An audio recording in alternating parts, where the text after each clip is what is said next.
Because under this plan, the IRS would actually seize 8% of the wealth of the wealthiest each and every year, and that would be under penalty of law.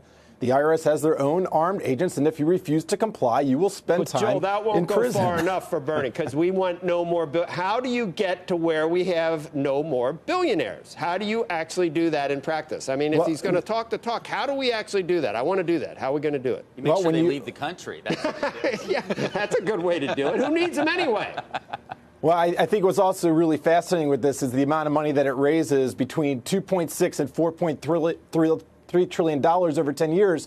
The fact is, even if this unconstitutional tax were to be imposed, and it is unconstitutional, even if it were to be imposed, this would just pay for a fraction of the $40 to $90 trillion in additional spending over 10 years that they propose. The dirty little secret is even if they were able to impose this unconstitutional tax, even if they were able to confiscate every dollar of income for those earning more than $200,000 per year, it leaves a gaping hole. And the only way to fill that gaping hole is to raise taxes on everybody else, similar to what we see in Europe, where they have in some countries in excess of a 50% payroll tax.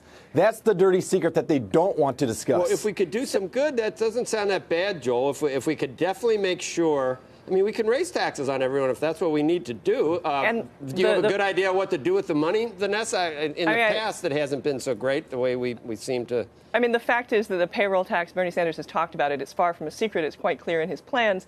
More importantly, the payroll tax is the most popular American tax for most voters. So I don't think there's any reason to shy away from talking about payroll taxes to pay for something as popular as Medicare. But more importantly, I think that the broader question here is about this unconstitutionality, and I want to make sure that we clarify that in 1796 it was determined that we in the federal government can in fact tax property. And the clause that people who want to argue it's unconstitutional use was put in place by slaveholders to try and prevent abolition by taxation. So it's not precisely the legal argument that I would want to hang my hat on. Well, Vanessa, one of the arguments we've always heard from the left is that, well, the wealthy are avoiding taxes. Now, suddenly that they have a wealth tax, the left is saying the wealthy won't avoid this tax. How do you think you're going to somehow enforce a tax that Europe has largely abandoned because the wealthy spend a lot of their money on great accountants and great lawyers to get around these things? Look, I think the technical challenges are very real, and I'm not going to pretend that they're not. But, you know, many laws are difficult to enforce. That doesn't mean we don't have them, right?